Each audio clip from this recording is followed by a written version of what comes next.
Habang nagpapalakas ng katawan itong si Victor Wembanyama sa NBA, ay darating rin ang araw na maghahanap ang mga NBA teams ng player na merong height, skills, and strength na pwedeng makakapigil kay Vic Wembanyama.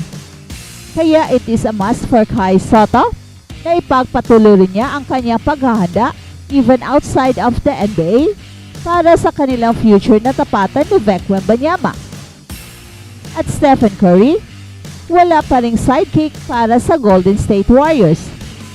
Kaya-kaya niyang buhatin ang kupunan ng mag-isa? Well, yan ang ating pag-uusapan in this video, pero bago yan ay meron muna tayong pag-giveaway. Hey, hey, hey! Attention mga kapatrol! Get ready for an epic giveaway! Once Express Info hits 150k subscribers, one lucky winner will win the incredible Oppo Reno 11F 5G smartphone. Here's how to join. Step 1. Subscribe to Express Info right now. Step 2. Like this video. Then step 3. Comment anything good and positive about our idol Kai Sotto. Super easy. Just subscribe, like, and comment. Kai Sotto, siguradong gugulatin si Vic Wembanyama in the event na magkasagupa ang dalawang big men. Dahil magkasing age group lamang sina Kai at Victor Wembanyama at pareho sila ngayong nagpupursige na lumalakas pa ang kanilang katawan at mag-improve pa ng husto ang kanilang laro.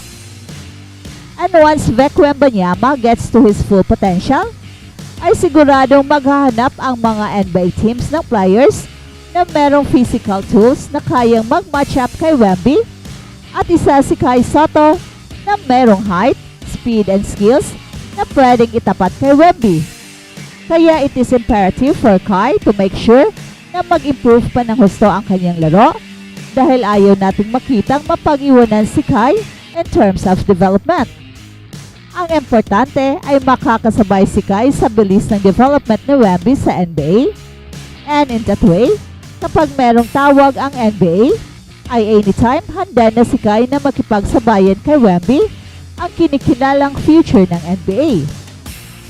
Well, I am not saying na mas gagaling pa si Kai Sotto kay Wemby, pero kahit makapagbigay lang si Kai ng ilang quality minutes playing against Wemby, ay malaking bagay na yan sa kanyang NBA career. Ngayon pa lang ay dapat isasama na ni Kai sa kanyang paghahanda kung papaano siya makakakuha ng advantage over Wemby. Defensively, I think kayang-kaya namang sabayan ni Kai sa Victor Wembanyama, especially kung merong magandang defensive schemes ang kanyang team. Offensively, ay kumpiyansa tayo na kayang-kaya ni Kai sa Wemby. Mas komportable kasi si Kai playing against players na kasing tangkad niya at mas matangkad pa sa kanya. Kaya I am sure nagugulatin ni Kai Sotto si Vic Wembanyama. At balitang NBA naman, sinasabi ng General Manager ng Golden State Warriors na hindi pa tiyak kung sino ang magiging pangalawang option nila pagkatapos kay Stephen Curry. Ipinahayag ni Mike Conley Jr. na may mga batang bituin tulad ni Brandon Podziemski, Jonathan Kuminga at Andrew Wiggins na maaring umangat at punan ang papel na yon, lalo na sa pag-alis ni Klay Thompson.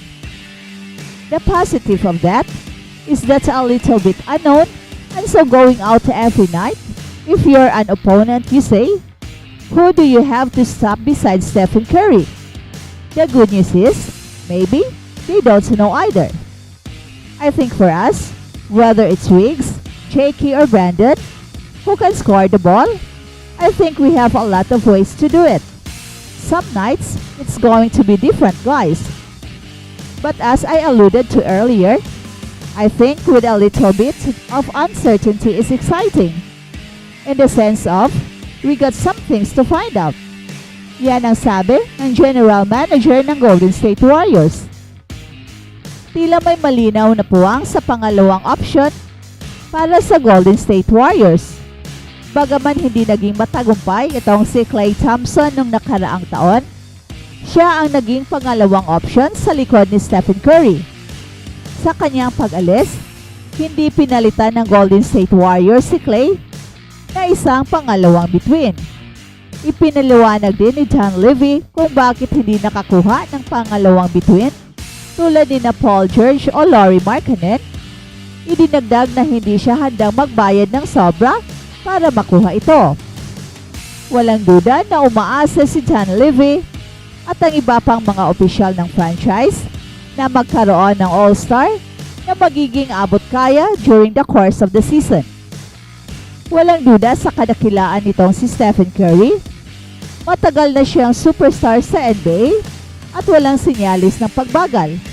Pero can Stephen Curry carry the Golden State Warriors alone? Well, hindi niya kayang dalhin ang team ng mag-isa nang walang suporta.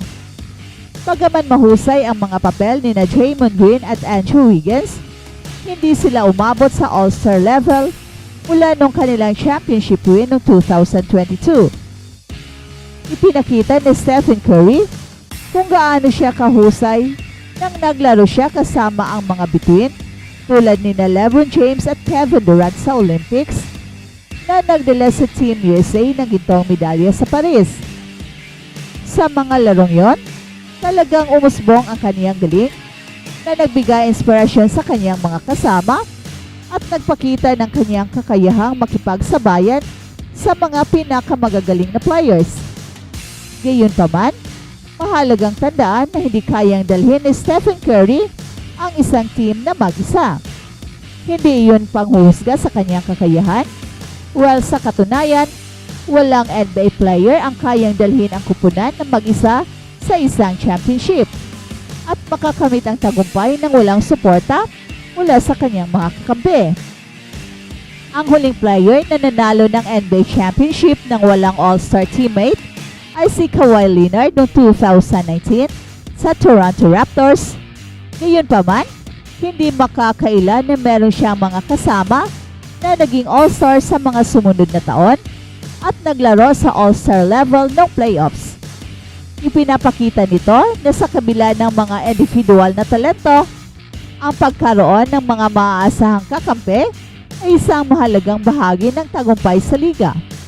Umaasa rin ang mga tagahanga ng Golden State Warriors na makakagawa ang franchise ng isang hakbang this season para mabigyan si Stephen Curry ng tulong at payagan ang team na makipagkompetensya para sa NBA Championship sa susunod na season.